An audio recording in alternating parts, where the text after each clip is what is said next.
I was looking for a used car, something cheap that I could fix up myself and save some money. I'd been browsing Craigslist for a while, checking out different options, but most of them were either way too expensive or total junkers. Then I found this listing for a 2005 Honda Accord. The price was almost too good to be true, $2,000, which for that year and model was a steal. The ad said it ran fine but had a few cosmetic issues. The pictures looked decent, so I figured I'd give it a shot. The seller, some guy named Mark, gave me an address that was about 30 minutes out of town. He insisted we meet at his house, which struck me as a little odd, but I didn't think too much of it. I figured maybe he didn't want to deal with bringing the car into town, whatever. When I pulled up to the address though, I started to get a weird feeling. The house was run down, practically falling apart, with peeling paint and overgrown weeds in the yard. It didn't look like anyone had lived there in years. The driveway was cracked and uneven, and there were no other cars around, just the Honda sitting there, looking as out of place as I felt. I parked my car and got out, trying to shake off the unease. I mean, people live in all kinds of places, right? Maybe Mark was just down on his luck. But when I knocked on the front door, it creaked open on its own, and my stomach did a little flip. Hello? I called out, stepping into the dimly lit entryway. The inside of the house was even worse than the outside. Dusty furniture, a musty smell, and cobwebs everywhere. I could hear a faint dripping sound coming from somewhere deeper inside, but there was no sign of Mark. I was about to turn around and leave when a man suddenly appeared from around a corner, almost making me jump out of my skin. He was tall, thin, and looked like he hadn't slept in days. His clothes were wrinkled, and he had this wild look in his eyes that immediately put me on edge. "You must be here for the car," he said, his voice low and gravelly. "Yeah," I replied, trying to keep my voice steady. "Are you Mark?" He nodded, but didn't say anything else. Just stood there staring at me with those piercing eyes.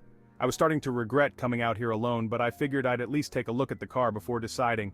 "Can I check it out?" I asked, hoping to move things along. Mark blinked as if coming back to reality, and nodded again. He gestured for me to follow him outside, and I did, though every instinct was telling me to get the hell out of there. The car was in pretty decent shape, just like the ad had said. A few scratches here and there, but nothing major. Mark handed me the keys without a word, and I started it up. The engine sounded good, no weird noises or anything, and the odometer showed a reasonable number of miles. It seemed like a solid deal, but I couldn't shake the feeling that something was off. "Why is it so cheap?" I asked, trying to keep the conversation going while I inspected the car. Mark shrugged, his eyes darting around like he was nervous. "Just need to get rid of it," he muttered. That wasn't much of an answer, but I didn't push it. I figured maybe he was in a hurry to move or something. Still, the whole situation felt wrong. "Can I take it for a test drive?" I asked. Mark hesitated, then nodded slowly. "Just around the block," he said, his voice barely above a whisper. I got in the car and drove around the neighborhood, which was just as rundown as his house. Most of the homes looked abandoned, and I didn't see a single person outside. The streets were empty, and the only sounds were the engine and my own breathing. It was eerie, but the car drove fine, so I decided to go through with the purchase. When I got back to Mark's house, he was standing on the porch staring at the car with that same intense look. I parked and got out, trying to keep my nerves in check. "It's good," I said, pulling out the cash I'd brought with me. "I'll take it." Mark took the money without saying a word, counting it quickly before shoving it into his pocket. Then he handed me the title and the keys, his hands shaking slightly. "Thanks," I said, feeling a little awkward. Do you need a ride anywhere?" He shook his head, glancing up at the house. "No, you should go, now." There was something in his tone that sent a shiver down my spine. It wasn't just urgency, it was fear. Real, palpable fear. And it freaked me out. "Are you sure?" I asked, not really wanting to stay any longer but also not wanting to leave him there if something was wrong. Mark just nodded, his eyes wide and frantic now. "Go, get out of here, don't look back." That was enough for me. I got into the car and drove off, my heart pounding in my chest. I didn't know what was going on, but I wasn't about to stick around to find out. As I drove back toward town, I couldn't stop thinking about the look on Mark's face. What the hell had him so scared, and why did he want me to leave so badly? The whole thing just didn't make sense. A couple of days later, I was talking to a buddy of mine about the car, telling him about the sketchy deal and how weird Mark had been. My friend, who's way more into this kind of stuff than I am, decided to do some digging. It didn't take long before he found something that made my blood run cold. The house I'd been to, the one where I bought the car, had been abandoned for years. The previous owner had disappeared under mysterious circumstances, and no one had lived there since. The neighbors, what few were left, said the place was cursed, that bad things happened to anyone who spent too much time there. And Mark? There was no record of him ever owning the house, but there was a news article from about a year ago about a guy with the same name who'd been connected to the disappearance of a woman. They never found her, and Mark had vanished shortly after the investigation started. My friend showed me the article, and I nearly threw up. The picture of Mark in the paper looked just like the guy I'd met. Same wild eyes, same gaunt face. But according to the article, he'd been missing for months. I couldn't believe it. The whole thing was insane. How could I have met him if he was supposed to be gone, and what was he doing at that house? I tried to convince myself it was just a coincidence, that it wasn't the same guy, but deep down I knew better. The Mark I'd met was the same Mark in the article, and somehow he'd found his way back to that cursed house. I don't know what happened to him, and honestly, I don't want to know. I've thought about going to the cops, telling them what I saw, but I'm too scared. Scared they won't believe me, scared they'll think I'm crazy, and most of all, scared that whatever happened to that woman will happen to me if I get involved. I've still got the car, but every time I drive it, I feel like I'm being watched. Like there's something or someone just out of sight, waiting for the right moment to strike. A few weeks ago, I decided to buy a couch. Nothing fancy, just something cheap and comfortable for my small apartment. I didn't have the money to go to a store and drop hundreds on new furniture, so I turned to Craigslist, figuring I could score a good deal. I was scrolling through listings when I found it, a basic brown couch. The pictures made it look clean and in good condition, and the price was unbeatable, $50. The seller, Matt, had posted a short description that it was gently used and available for pickup only. I didn't think twice before sending him a message asking if it was still available. He replied quickly, saying it was, and we set up a time for me to come by and take a look at it. When I asked for the address, though, things got weird. He hesitated for a while before finally giving me the location. It was on the outskirts of town, somewhere I wasn't really familiar with. But hey, a deal's a deal, and I needed a couch, so I shrugged it off and got directions. I borrowed my friend's truck to haul it back and headed out the next afternoon. The drive was longer than I expected, and as I got closer to the address Matt gave me, the neighborhood started to change. The houses were getting older, more run down, with overgrown lawns and peeling paint. I kept driving, feeling a little uneasy but telling myself I was just being paranoid. Finally, I pulled up in front of Matt's place. It wasn't what I expected. The house was almost falling apart, the front yard filled with junk, rusty old cars, broken appliances, and random bits of scrap metal. It looked like no one had lived there for years, but Matt was standing on the porch, so I knew I had the right place. He was tall and thin, with scruffy hair and clothes that looked like they hadn't been washed in days. His face was pale, and he had this strange, almost nervous energy about him. He didn't say much as I got out of the truck, just nodded at me and motioned for me to follow him inside. I hesitated for a second. This place looked seriously sketchy, but I told myself it was just for the couch, and if it was as good as it looked in the pictures, I couldn't pass it up. So I followed Matt into the house. The inside wasn't any better than the outside. It smelled musty, like mold and dampness had settled into the walls. The floor creaked with every step, and there was barely any furniture around, just a couple of old chairs, a small TV on the floor, and a table cluttered with papers and empty food containers. Matt led me down a narrow hallway to a small side room where the couch was. It was weird, because the couch was actually in good condition. It looked like the pictures, clean, no stains, no rips or tears. It was almost out of place in this beat-up old house. I started to check it out, testing the cushions and looking it over to make sure it wasn't hiding any surprises. That's when I heard it. There was a noise from upstairs. It was faint, like a creak or a shuffle. I stopped and listened for a second, but it went quiet. I figured it was just the house settling. Old houses make noises, right? So, I went back to inspecting the couch. Then I heard it again. This time it was louder, like something moving directly above us. I glanced at Matt and his whole demeanor had changed. He looked tense, like he was suddenly on edge. He noticed me staring and quickly looked away, but I could see his hands shaking a little. "Is someone else here?" I asked, trying to sound casual. Matt shook his head quickly, too quickly. "No," he said, his voice low and hurried. "No one's here. Just finish up and get out of here." That threw me off. Why was he acting so weird? I wanted to ask more questions, but the look on his face told me that would be a bad idea. He was anxious, like he wanted me gone as fast as possible. I felt a chill run down my spine. Something about this situation wasn't right, but I didn't want to stick around long enough to find out what. So I told Matt the couch looked good and that I'd take it. I handed him the $50, and he barely even looked at it before shoving it in his pocket. "Get it out of here," he muttered, glancing nervously toward the stairs. I grabbed one end of the couch and started dragging it out of the room. Matt didn't offer to help, just stood there watching me like he was afraid something was going to happen. The whole time I could feel this tension building, like the air was getting heavier. As I pulled the couch through the hallway, I heard the noise again. This time it was louder, definitely something moving upstairs. My heart started pounding and I moved faster, dragging the couch toward the front door. Matt was following behind me, but he kept looking over his shoulder like he was expecting someone to come down the stairs any second. Finally, I got the couch outside and loaded it into the truck. I didn't even bother tying it down properly. I just wanted to get out of there. Matt stood on the porch watching me with this haunted look in his eyes. He didn't say anything as I got into the truck and drove off, just turned and went back inside. The whole drive home, I couldn't shake the feeling that something was seriously wrong. I kept thinking about the noise from upstairs, the way Matt had acted, the nervousness in his voice. It wasn't just a creepy house, it was like something had him genuinely scared. When I got home, I unloaded the couch and set it up in my living room. I tried to brush off the whole experience as just some weird Craigslist encounter, but it kept nagging at me. So I decided to do a little digging. I went online and started searching for the address Matt had given me. At first I couldn't find much, but after a bit of searching, I came across an old news article from a few years back. Apparently the house used to belong to a guy named Richard Klein. He'd lived there alone for years before he disappeared one day. The police investigated but never found anything. It was like he just vanished without a trace.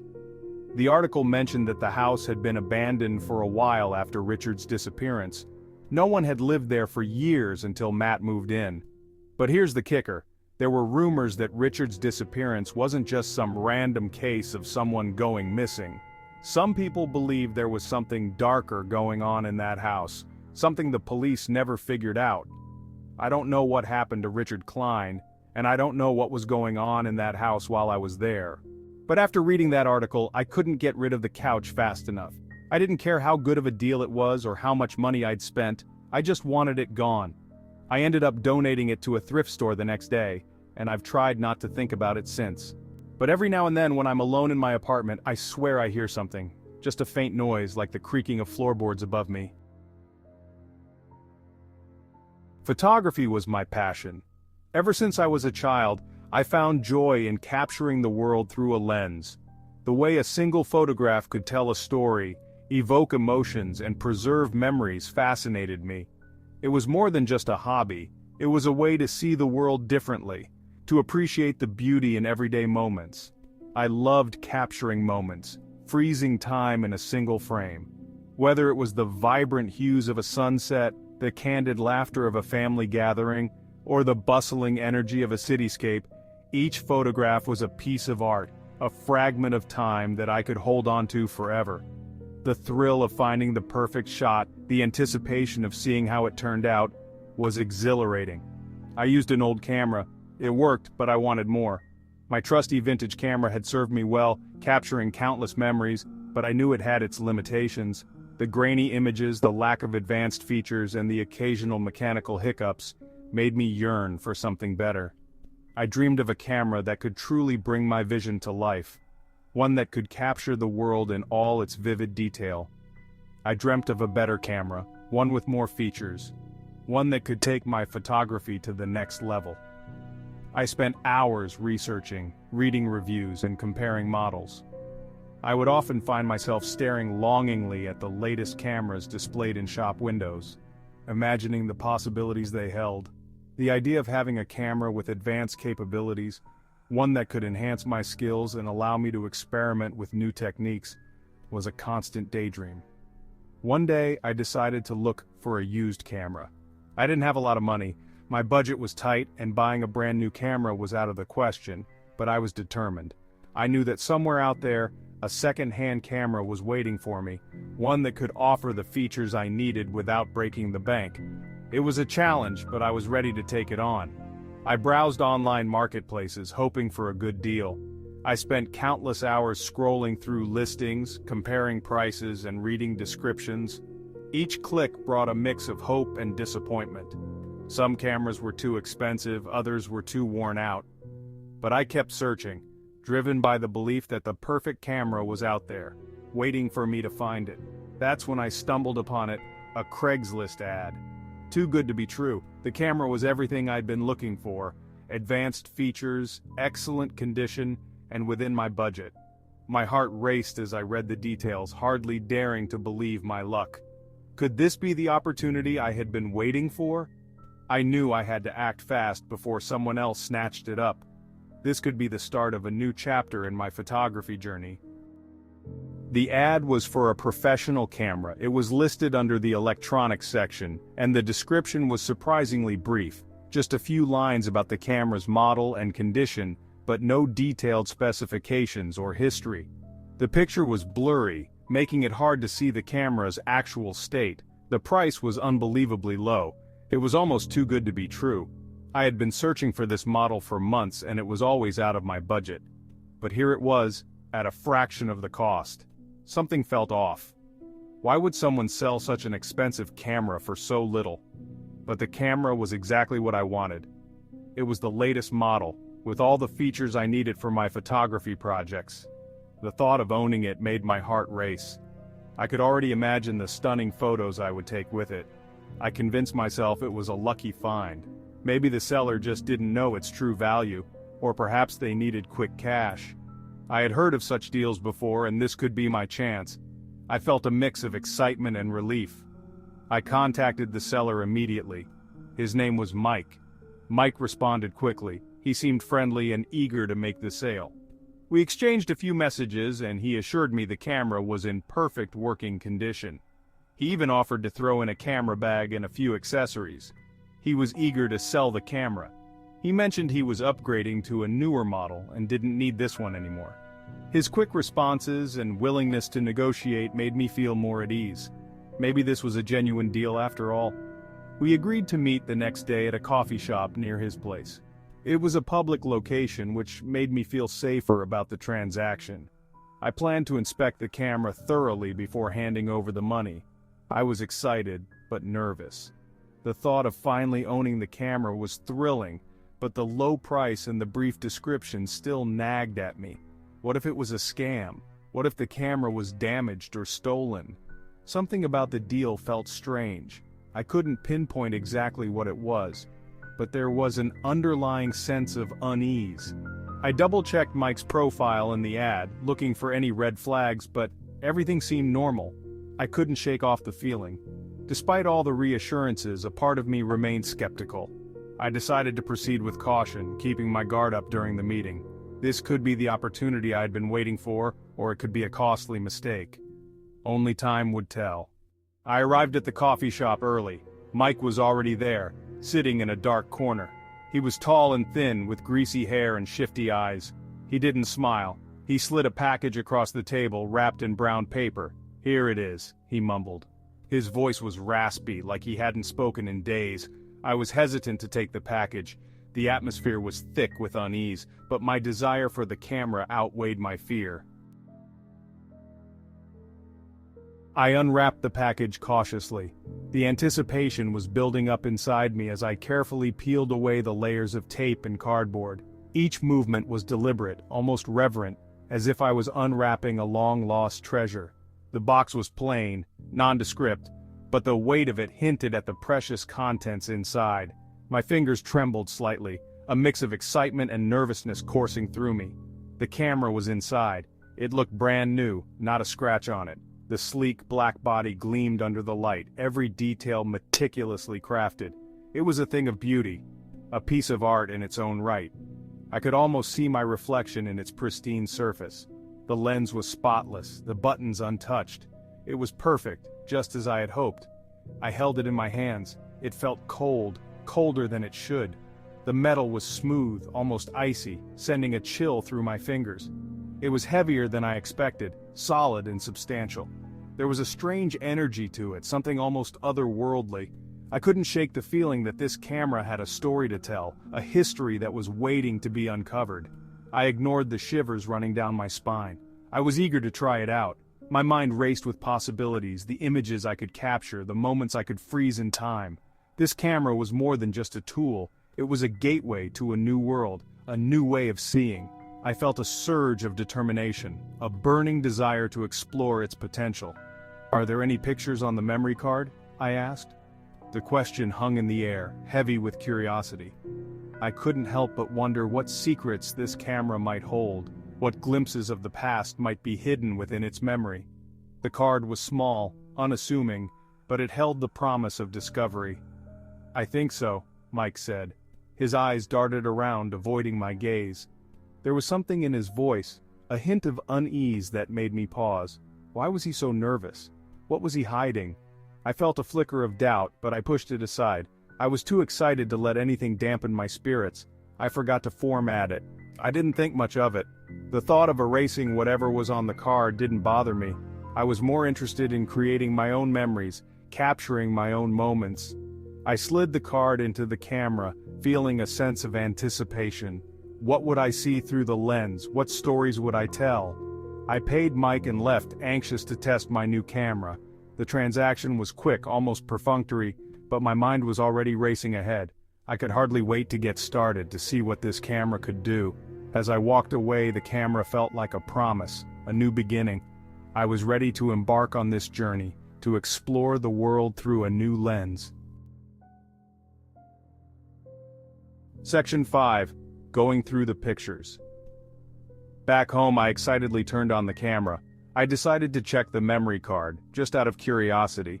The first few photos were normal, landscapes and cityscapes. But as I scrolled through, the pictures changed. They became unsettling, disturbing. The photos were dark and blurry. They were of people, but their faces were obscured, covered in shadows. My heart raced, and a knot of dread formed in my stomach. Section 6. A familiar face. I clicked through the photos, each one more eerie than the last. Then I stopped. My breath caught in my throat. One of the photos showed a woman tied to a chair. Her face was contorted in terror. I stared at the photo. My blood ran cold. The woman in the picture, she looked familiar. I racked my brain trying to place her face, and then it hit me. Section 7. The news. The woman in the photo. She was on the news earlier that day. They were reporting her missing. A chill ran down my spine. I dropped the camera. It clattered to the floor. My mind raced, trying to make sense of it all. Could Mike be involved in her disappearance? The thought sent a surge of fear through me. I had to do something. I had to tell someone. Panic surged through me. My heart pounded in my chest. I quickly picked up the camera. I had to get evidence to the police. This was bigger than me. Bigger than my new camera. This was about a missing woman, and I might have the key to finding her. I fumbled with the camera. My hands were shaking. I needed to stay calm. I had to think clearly. I couldn't let fear paralyze me. I had to act fast. I grabbed my phone and dialed 911. My voice trembled as I explained everything. The camera, the photos, the news report. The operator listened patiently. Then she told me to stay calm. Help was on the way. I waited anxiously for the police to arrive. Every passing second felt like an eternity. My mind raced with questions. What if Mike was watching me? What if he came back? The police arrived and took my statement. They confiscated the camera as evidence. They dusted it for fingerprints, hoping to find something, anything. That would lead them to Mike and the missing woman. Days turned into weeks. The police investigation continued, but Mike was never found. Neither was the missing woman. The case went cold. The camera was returned to me. It was wiped clean, but I couldn't bring myself to use it. It served as a haunting reminder of the eerie encounter and the unsolved mystery. To this day, I can't help but wonder, who was Mike? What happened to the woman in the photos? And what other secrets did that camera hold?